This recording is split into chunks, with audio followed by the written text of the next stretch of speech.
नमस्कार, मैं अरुण कुमार सैनी। आप देख रहे हैं केस क्राइम अलर्ट न्यूज 24। तो आइए जानते हैं आज की मुख्य खबरें, देश भर से जुड़ी हर बड़ी और अहम खबर। इससे पहले आप कमेंट करके जरूर बताइए कि आप ये वीडियो किस जगह से देख रहे हैं। अगर आपने अभी तक इस वीडियो को लाइक नहीं किया है तो लाइक करें और चैनल को सब्सक्राइब करना न भूलें। योगी सरकार ने प्रदेश में 6 नए नॉर्थ साउथ कॉरिडोर को हरी झंडी दे दी है। इस महत्वाकांक्षी परियोजना से 24 जिलों को सीधा फायदा होगा। लंबी दूरी की यात्रा अब घंटों नहीं बल्कि कुछ ही मिनटों में पूरी हो सकेगी। बेहतर सड़क कनेक्टिविटी से व्यापार, रोजगार और आवागमन को नई रफ्तार मिलेगी। उत्तर प्रदेश में टीबी के उच्च जोखिम वाले लोगों के लिए अनिवार्य चेस्ट एक्सरे कराने के निर्देश जारी किए गए हैं। स्वास्थ्य विभाग का कहना है कि इससे समय रहते बीमारी की पहचान संभव होगी। सरकारी अस्पतालों में जांच की पूरी सुविधा उपलब्ध रहेगी, जिससे गंभीर मामलों में कमी लाने में मदद मिलेगी।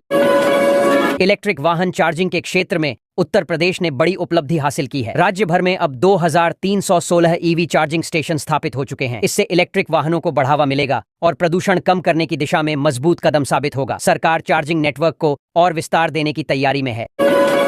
निर्यात की तैयारियों में उत्तर प्रदेश देश में चौथे स्थान पर पहुंच गया है। राज्य सरकार की उद्योग हितैषी नीतियों और बेहतर इंफ्रास्ट्रक्चर का असर साफ नजर आ रहा है। उद्योगों को मिल रहे प्रोत्साहन से निवेश में बढ़ोतरी हुई है। आने वाले समय में नए क्लस्टर और सुविधाएं विकसित की जाएंगी।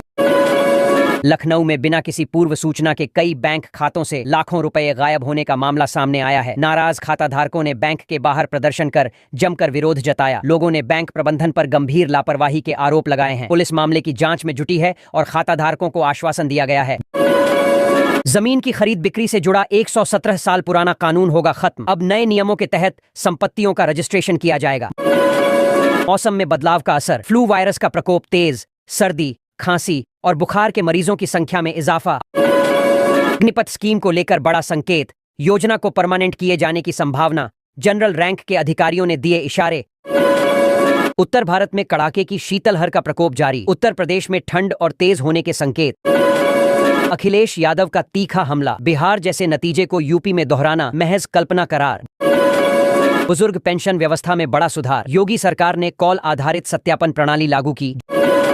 जूनियर शिक्षक भर्ती प्रक्रिया शुरू, 10,262 पदों के लिए आवेदन आमंत्रित। प्रादेशिक सेना की भर्ती रैली का जोरदार आगाज, युवाओं में देश सेवा को लेकर जबरदस्त उत्साह। पराली जलाने की घटनाओं में लगातार गिरावट, सरकारी प्रयासों से सकारात्मक बदलाव स्पष्ट। परिवहन विभाग की नई पहल, WhatsApp chatbot launch, driving licence और वाहन सेवाएं मोबाइल पर उपलब्ध। लखनऊ विकास प्राधिकरण का बड़ा फैसला, मुख्तार अंसारी की जमीन पर बने फ्लैटों के नियमों में राहत भरा संशोधन। सुरक्षा कारणों से देश के 9 हवाई अड्डों पर विजिटर पास प्रतिबंध की अवधि बढ़ाई गई।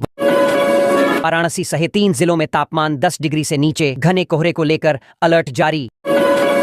मुख्यमंत्री योगी आदित्यनाथ ने जनजातीय समुदाय के सशक्तिकरण को सरकार की प्राथमिकता बताते हुए कहा कि सड़क, बिजली, पानी, शिक्षा और स्वास्थ्य जैसी बुनियादी सुविधाएं अब दूरस्थ इलाकों तक तेजी से पहुंचाई जा रही हैं।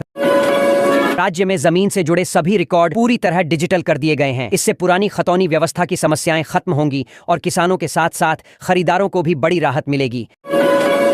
वंदे मातरम गाने से इनकार करने पर एक शिक्षक को निलंबित कर दिया गया है। मामला अब राजनीतिक और सामाजिक बहस का विषय बन गया है। अंतिम फैसला जांच रिपोर्ट के आधार पर होगा। किसान भाइयों के लिए बड़ी खुशखबरी सामने आई है। प्रधानमंत्री किसान सम्मान निधि की 21वीं किस्त जल्द जारी की जाएगी। सूत्रों के मुताबिक पीएम किसान सम्मान निधि की किस्त नवंबर के दूसरे या तीसरे सप्ताह में किसानों के खातों में पहुंच सकती है। उत्तर प्रदेश के स्कूलों में अब वंदे मातरम गूंजेगा। योगी सरकार ने सभी स्कूलों में इसे अनिवार्य करने का बड़ा फैसला लिया है। आवारा पशुओं से फसलों को राहत देने के लिए सरकार ने नई पहल की है। राजमार्गों के किनारे शेल्टर होम बनाए जाएंगे। दिल्ली में हुए धमाके का असर यूपी तक पहुंचा है। राज्य भर में हाई अलर्ट जारी कर दिया गया है। लाल किले के पास विस्फोट में 8 लोगों की मौत और 24 घायल हुए। यूपी में सुरक्षा व्यवस्था खड़ी कर दी गई है। संवेदनशील इलाकों में अतिरिक्त पुलिस बल तैनात किया गया है। इलेक्ट्रिक व्हीकल खरीदने वालों के लिए सरकार ने बड़ी राहत दी है। रोड टैक्स और रजिस्ट्रेशन शुल्क पूरी तरह माफ किया गया है। ईवी खरीदने पर उपभोक्ताओं को सीधे 90,000 रुपए तक का फायदा मिलेगा। आधार कार्ड सिस्टम में बड़ा बदलाव होने जा रहा है। नया आधार कार्ड जल्द लॉन्च किया जाएगा। ऐप आधारित व्यवस्था से फिजिकल कार्ड की जरूरत कम होगी और LC QR कोड से आधार डिटेल आसानी से शेयर की जा सकेगी। यूपी पंचायत चुनाव को लेकर प्रशासन ने सख्ती बढ़ा दी है। 35,000 से अधिक पूर्व प्रत्याशी पुलिस निगरानी में रखे गए हैं। निष्पक्ष और शांतिपूर्ण चुनाव कराने के लिए अधिकारियों को सख्त निर्देश जारी किए गए हैं। गन्ना किसानों के लिए सरकार ऐतिहासिक कदम उठाने की तैयारी में है। 58 साल पुराने कानून में संशोधन किया जाएगा। सरकार का दावा है कि इस फैसले से गन्ना किसानों की आय में बढ़ोतरी होगी। अब शिक्षकों की हाजिरी पूरी तरह ऑनलाइन होगी। पूरा सिस्टम डिजिटल किया जा रहा है। नेटवर्क सुधार और प्रशिक्षण पर विशेष फोकस है। गाजियाबाद में एक नया आधुनिक शहर बसाने की योजना है। राजनगर एक्सटेंशन में हरनंदीपुरम टाउनशिप विकसित की जाएगी। भूमि अधिग्रहण में किसानों को सर्कल रेट का 4 गुना मुआवजा देने का प्रावधान किया गया है। 21 जिलों के जिलाधिकारियों को चेतावनी दी गई है। चुनाव कार्य में देरी होने पर कड़ी कार्रवाई तय है। महिला आरक्षण को लेकर सुप्रीम कोर्ट ने सख्त रुख अपनाया है। केंद्र सरकार से जवाब मांगा गया है। 33% महिला आरक्षण लागू करने की मांग तेज हो गई है। ग्राम पंचायतों को और मजबूत किया जा रहा है। अब पंचायतें भी आधार कार्ड से जुड़े कार्य कर सकेंगी। इसके लिए 1000 कर्मियों का विशेष प्रशिक्षण शुरू कर दिया गया है। राहुल गांधी ने यूपी मिशन की शुरुआत कर दी है। दलित और पिछड़ा वर्ग को केंद्र में रखा गया है। बिहार चुनाव के बाद राहुल गांधी यूपी में व्यापक दौरा करेंगे। आंगनबाड़ी भर्ती प्रक्रिया 5 जिलों में शुरू हो गई है। 12वीं पास महिलाएं 20 नवंबर तक आवेदन कर सकती हैं। फैमिली पेंशन के नियमों में बदलाव किया गया है। अब माता और पिता दोनों को पेंशन का लाभ मिलेगा। लाइफ सर्टिफिकेट और राशन कार्ड से जुड़े नियमों में भी नया अपडेट सामने आया है। फैमिली आईडी के जरिए एक ही नंबर से 76 सरकारी योजनाओं का लाभ मिलेगा। स्कूलों में चपरासी के पद अब आउटसोर्सिंग के माध्यम से भरे जाएंगे। आवेदन की अंतिम तिथि 22 नवंबर तय की गई है। बिजली चोरी पर सरकार ने सख्त रुख अपनाया है। 12,500 ट्रांसफार्मरों पर स्मार्ट मीटर लगाए जाएंगे। वोटर आईडी को मोबाइल नंबर से लिंक करना अनिवार्य कर दिया गया है। बिना इसके ऑनलाइन फॉर्म स्वीकार नहीं होंगे। पॉलिटेक्निक शिक्षा को मजबूत करने के लिए 45 नए कॉलेज खोले जाएंगे। सेंटर ऑफ एक्सीलेंस के जरिए छात्रों को आधुनिक तकनीकी प्रशिक्षण दिया जाएगा।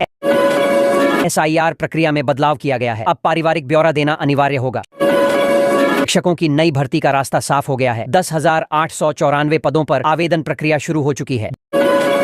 जूनियर एडेड टीचर्स की भर्ती 15 नवंबर से होगी। चयन बिना इंटरव्यू केवल मेरिट के आधार पर किया जाएगा। BSNL ने ग्राहकों के लिए धमाकेदार ऑफर पेश किया है। सिर्फ ₹1 में रोजाना 2 GB डाटा और अनलिमिटेड कॉलिंग मिलेगी।